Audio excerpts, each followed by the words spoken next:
Hey everyone, welcome back. We're doing a deep dive today into Red Pill Psychology by Conrad Riker. Oh yeah, this is a good one. It is, and we're going to be talking about the mental health challenges men are facing today. Yeah, and I think what's interesting is how Riker just cuts straight to the chase. He doesn't really beat around the bush. He just talks about how men are often overlooked in the whole conversation about mental health. Yeah, it's almost like there's this expectation that men should just suck it up and deal with it, you know? Exactly. So he starts off by painting this picture of a simpler time. Kind of like think back to your childhood. You know, those days of playing outside, no social media, no constant information overload. Right. And he uses that contrast to highlight how much things have changed. Yeah, and he brings up some pretty alarming statistics too about rising addiction rates, suicides among men. It's heavy stuff. It is. It really makes you think about the pressures that are out there and how they're impacting men specifically. It really does. It makes you wonder, are some of society's expectations of men actually part of the problem? What do you think? Do you ever feel that pressure in your own life? Oh, absolutely. I think any guy who's trying to navigate the world today feels that pressure to some extent. Okay, so Riker dives into some of the factors that he thinks are contributing to this. And one of the big ones is how masculinity is often portrayed. Yeah, he has some pretty strong opinions about that. He uses the term toxic masculinity a lot and talks about how certain traditional male traits are often dismissed or even Right, like assertiveness, strength, stoicism. exactly. He even mentions this case study by a psychologist, Dr. Ed Mazer, who found that men who embrace those so-called toxic traits were actually happier and healthier. It's interesting, isn't it? It is. It makes you wonder if we're trying to fit into a mold that's not really natural for us. Maybe we're suppressing something that's actually essential to our well-being. Could be. And then Riker goes on to critique the pharmaceutical industry, and he particularly focuses on the reliance on antidepressants, Yeah, he traces it back to the 90s when antidepressants really started becoming widespread. like a cultural phenomenon, Right, and his point is that drug companies were very aggressive in marketing these medications pushing them as a quick fix. and sometimes downplaying the potential side effects. And those side effects can be pretty serious. He talks about things like sexual dysfunction, weight gain, even dependence. Yeah, it's like trading one problem for another in some cases. It makes you wonder if we've become too reliant on medication as the solution. You know, pop a pill and everything will be okay. What do you think? Have we gone too far in that direction? It's a good question. It's something to think about for sure. But if Riker is questioning these traditional approaches to mental health, what's he proposing as an alternative Well, he's a big advocate for what he calls alternative paths to mental wellness. to the path? Yeah, things that empower you to take control, things that focus on personal responsibility and self-improvement. It's about taking ownership, not just relying on external solutions. Exactly. He's all about finding ways to heal yourself from the inside out. I like that. So what are some examples of these alternative paths that he talks about? One that he spends a lot of time on is cognitive behavioral therapy, CBT. Okay, I've heard of CBT, but I've never really understood what it is. Can you explain it like I'm five? Sure. So basically, CBT is about recognizing and changing those negative thought patterns that can hold you back. The negative self-talk. Yeah, exactly. Maybe it's self-criticism or worrying about the future or dwelling on the past, whatever it is. CBT gives you tools to challenge those thoughts and reframe them in a more positive and helpful way. So it's about becoming more aware of your thought process and retraining your mind. That's a good way to put it. And Riker seems to think it's pretty effective, right? He does. He highlights a lot of studies that show CBT is really successful in treating things like depression and anxiety. Interesting. And he doesn't just stop at CBT. He also talks about more holistic approaches like mindfulness meditation. Yeah, that's another big one for him. Okay, so when you say mindfulness meditation, what exactly does that involve? Is it just like sitting there trying to empty your mind? Yeah. Well, it can be part of it, but it's more about developing a state of awareness. Awareness of what? Awareness of your thoughts, your feelings, your bodily sensations, just being present in the moment without judgment. So instead of getting swept away by your thoughts, you're learning to observe them, Exactly. It's like training your mind to be more focused and calm. like mental training. Exactly. And what about exercise? We all know it's good for physical health, but Riker seems to be saying it's crucial for mental well-being too. Oh, absolutely. He talks about how exercise releases endorphins, reduces stress, improves sleep, all those good things. He goes deeper than that, right? He does. He argues that exercise is a form of mental discipline, a way to build resilience and push through challenges. So it's not just about looking good. It's about feeling strong and capable mentally. Exactly. It's about building that inner strength. I like that. And another thing Riker emphasizes is the importance of community and social support. Yeah, that's a big one. He talks about how loneliness can be so detrimental to your mental health. Like seriously detrimental. He even compares it to the negative effects of smoking. Wow. I didn't realize it was that bad. It can be. He cites studies showing how social isolation is linked to depression, anxiety, all sorts of problems. Okay, so does he just mean having lots of friends on social media, or is it something deeper? He's definitely talking about real-world connections, face-to-face interactions with people you care about. Having people you can actually talk to and share experiences with? Exactly. That's where the real magic happens. But he also talks about the value of online communities, right? He does. He mentions things like support groups you find on Reddit. Like that subreddit, Stop Drinking. Exactly, where people are helping each other overcome addiction. It's amazing how these online spaces can create a sense of community. It really is. But he still stresses the importance of those face-to-face relationships, having people you can rely on in the real world. Absolutely. And Riker doesn't shy away from the tough stuff either. He delves into the impact of broken families and how childhood experiences can have lasting effects on mental health. Yeah, he tells some pretty powerful stories about men whose struggles can be traced back to things that happened in their childhood. Like this guy Valentine, who developed social anxiety after his parents got divorced. Yeah, it's heartbreaking, but it highlights how deeply those early experiences can shape us. And then there's this concept of epigenetics, which I find fascinating. It's mind-blowing, isn't it? It is this idea that trauma can be passed down through generations, affecting our genes and influencing our mental health. We're carrying the weight of our It ancestors. makes you wonder how much of our current struggles are connected to things that happened in the past. It's a whole new way of looking at things. And Riker then shifts focus to the importance of strong father figures, Yeah, he argues that fatherlessness has a huge impact on a child's development. especially for boys. Absolutely. He uses this example of a guy named John who struggled with delinquency and ended up in trouble with the law. Riker suggests that the lack of a positive male role model played a big part in that. It's a reminder of how crucial that guidance and support can be. But he also talks about the positive impact of strong father figures, right? He does. He shares the story of Bill Gates and how his father's influence contributed to his success. So it's not just about the absence of a father figure, it's also about the presence of a positive one. Exactly. And he makes it clear that father figures don't have to be perfect, but being present, supportive, and engaged can make a world of difference. So we've talked about societal pressures, childhood experiences, the role of fathers. But what exactly is red pill psychology? Riker uses that analogy from the movie The Matrix. You know, the red pill, blue pill choice. Right, the choice between seeing reality as it is or staying in the illusion. So what does it mean in this context? In Riker's view, red pill psychology is about embracing rational thinking, self-awareness, and taking responsibility for your own well-being. It's about questioning the narratives we're fed and figuring out what truly works for you. Exactly. It's about waking up to the realities of the world and making conscious choices. But he's honest about the challenges involved, right? He acknowledges that this journey can be tough, especially for those of us who are deeply entrenched in certain societal frameworks. It's like stepping outside your comfort zone and seeing things from a new perspective. And he poses this really thought-provoking question. Are you ready to take the red pill? It's a big question. It's about making a conscious decision to see things differently. And to potentially change your whole outlook. It's about taking ownership of your journey and deciding what path you want to follow. That's the essence of red pill psychology. So where do we go from here? Well, now that we've laid the groundwork, let's dive deeper into Riker's ideas about how to actually break free from the mental health cult and start reclaiming our power. I'm ready. Let's do it. All right, let's go. So are you ready to go a little bit deeper into this whole red pill thing? Yeah, I'm finding this stuff pretty interesting. Me too.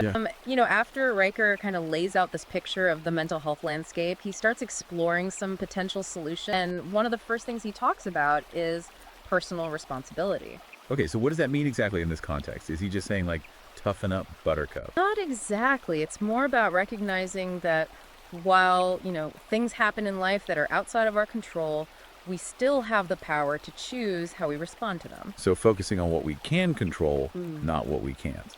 Exactly. He uses this great analogy. He says, everyone has a plan until they get punched in the mouth. I like that. Right. It's like life's going to throw those punches. You can't avoid them, but it's how you react that really defines you. Yeah, it's about that resilience, not letting the setbacks knock you down for good. And he actually backs this up with research. He cites studies that show people who have a strong sense of personal responsibility actually tend to have better mental well-being. That makes sense. I guess if you feel like you have at least some control over your life, you're less likely to feel helpless or overwhelmed. Exactly. And, Raker also talks about the negative impact of certain ideologies. Yeah, how does that fit in with personal responsibility? Yeah. Well, he argues that certain ways of thinking, especially those that focus heavily on victimhood and oppression, can actually make it harder for men to take control of their mental health. It's not about denying that injustice exists, but about finding a way to move forward. Right. It's about focusing on solutions rather than just dwelling on problems. So it's about not getting stuck in the cycle of blame and resentment. He actually makes this pretty bold comparison. He compares the current cultural climate to the Salem witch trials. Whoa, okay, that's a strong image. What's he getting at with that? I think he's trying to highlight how fear and suspicion can take hold and how easily people can get swept up in that. So it's about staying critical thinking for yourself, not just blindly following the crowd. Exactly. And he also talks about the impact of political correctness. Yeah, that whole walking on eggshells thing. Right, where people are afraid to speak their minds because they don't want to offend anyone. It creates this atmosphere of anxiety. And it can be exhausting. It makes it hard to just relax and be yourself. And then you've got social media where everyone's so quick to jump on the bandwagon and condemn anyone who says the wrong thing. Yeah, it's like you're constantly under scrutiny. So if we want to break free from all of this, what does Riker suggest? Well, he has some pretty interesting ideas. One of the things he talks about is reconnecting with traditional male values. Okay, I'm listening. What does that mean? Things like strength, stoicism, resilience. But how do those values translate to everyday life? I mean, it's not like we're all going to be Spartans or something. No, but it's about things like managing your emotions, not letting them control you. It's about accepting the things you can't change and focusing on what you can. So kind of like a mindset shift. Exactly. And he talks about exercise, too. Oh, I'm all for that. Yeah, he's a big proponent of it. He talks about how it releases endorphins, reduces stress, improves sleep. All the good stuff. But he also sees it as mental training. Mental training. Yeah, a way to build discipline and resilience. He tells this really inspiring story about a guy named Mike who was struggling with anxiety and depression. And he started hitting the gym every day. And not only did his physical health improve, but his mental state completely shifted. He felt more confident, more focused, more in control. Wow, that's powerful. It is. And Riker also talks about setting clear goals, challenging yourself, pushing your limits, all those things that build mental toughness. So it's not just about going through the motions, it's about really pushing yourself. Exactly. And then he shifts gears a bit and talks about the importance of community and social support. Yeah, we touched on loneliness earlier, but how do we actually go about building those strong connections? Well, he starts by emphasizing just how damaging loneliness can be. He cites studies that show it's linked to all sorts of health problems, both mental and physical. It's seriously bad for you. Yeah, he even compares it to smoking 15 cigarettes a day. Oh, wow. That's scary. Right, so he really stresses the importance of building those relationships, both with friends and family and also with your community. So joining clubs, volunteering, that kind of thing. Exactly, and he also talks about the power of just showing up, putting yourself out there. Even if it feels uncomfortable. Yeah, he shares a personal anecdote about how he was feeling really isolated and he decided to go to a neighborhood picnic. And it was awkward at first, but he ended up meeting some really great people and it really helped him break out of his shell. So sometimes you just got to take that leap of faith. Right, and Riker also gets into some deeper psychological stuff. He talks about the long-term effects of broken families. Yeah, he had that story about Valentine who developed social anxiety after his parents' divorce. And then there's that mind-blowing concept of epigenetics. Where trauma can actually be passed down through generations. It's wild, isn't it? It suggests that we might be carrying the weight of our ancestors' experience. Have you ever thought about that in your own life? Have you seen patterns repeating themselves in your family? It's definitely something to ponder. And then Riker shifts focus to the role of father figure. Yeah, he made a strong case for how important that is. He did. He talked about John, who struggled with delinquency and ended up in trouble with the law. He linked that back to the lack of a positive male influence. But he also talked about Bill Gates and how his father played a key role in his success. So it's not just about the absence of a father figure, it's also about the presence of a positive one. Right. And he emphasized that father figures don't have to be perfect, but being present, supportive, and engaged can make all the difference. What do you think are the defining qualities of a strong father figure? For me, it's about being a source of stability, guidance, and unconditional love. It's about teaching life lessons, setting boundaries, being there through thick and thin. Yeah, and Riker acknowledges that a lot of guys didn't have that ideal father figure growing up, but he doesn't believe it's too late to find that guidance. Exactly. You can still seek out mentors, build those connections later in life. It's never too late to work on those things. So to recap, Riker's basically saying we need to take personal responsibility for our mental health, embrace those traditional values of strength and resilience, find healthy outlets like exercise, and build strong connections with others. And if we're missing that positive male influence, It's never too late to seek it out. Right. It's about taking control of your life and creating the future you want. It's empowering stuff. It is, but I have a feeling Riker's not done yet. What else does he get into? Well, buckle up, because he's about to tackle some pretty controversial topic: the sexual revolution, gender ideology, even the Me Too movement. Oh boy. This is going to be good. Yeah, he doesn't hold back. He approaches these issues with his usual honesty and critical thinking. I'm ready to bring it on. Wow, some heavy stuff we talked about in the last part. Yeah, Riker really gets into it. He does, and he's not afraid to tackle those controversial topics. Nope, he just dives right in. So after exploring all those big societal issues, he kind of circles back to the individual and starts talking about how to actually take control of your mental health. Yeah, he calls it breaking free from the mental health cult. Okay, I like that. So we've already talked about things like personal responsibility, stoicism, exercise, building community, even challenging those dominant narratives. What else does he suggest for breaking free? Well, one of the things he really emphasizes is CBT. CBT? Yeah, cognitive behavioral therapy. Okay, I've heard that term before, but I'm not really sure what it is. Can you explain it to me? Sure. So CBT is a type of therapy that focuses on the connection between your thoughts, your feelings, and your behavior. Okay. The basic idea is that our thoughts have a huge impact on how we feel and how we act. So if you can change your thoughts, you can change your whole experience. That's the idea, and CBT helps you become aware of those negative thought patterns that might be holding you back. Like the negative self-talk we were talking about earlier. Exactly. So maybe it's self-criticism or worrying about the future or dwelling on the past. CBT gives you tools to challenge those thoughts and replace them with more positive and helpful ones. So it's like retraining your brain. Yeah, think of it like mental fitness. I like that. And Riker seems to be a big believer in CBT. He is. He points to a lot of research that shows it's really effective in treating things like anxiety, depression, even addiction. So it's not just some woo-woo self-help stuff. There's actual science behind it.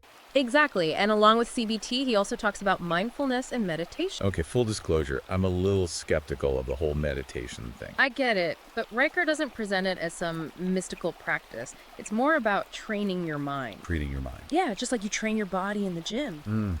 You can train your mind to be more focused, more aware, more... So it's about developing that mental strength. Exactly, and he actually compares it to physical exercise. Okay, so just like lifting weights can make your muscles stronger, meditation can make your mind stronger. That's the idea. And there's actually scientific evidence to support this. He cites studies that show meditation can actually change the structure of your brain. Wow, I didn't know that. Yeah, pretty cool. Oh, maybe I should give it a try. I think it's worth exploring. What else does Riker talk about? Another thing he emphasizes is the importance of finding your flow state. Flow state. Yeah, have you ever had that experience where you're so engrossed in something that time just seems to fly by? Well, yeah, like when I'm working on a project that I'm really passionate about. Exactly, that's flow state. And Riker believes that finding activities that help you access that state is crucial for well-being. So it's not just about relaxation or stress reduction.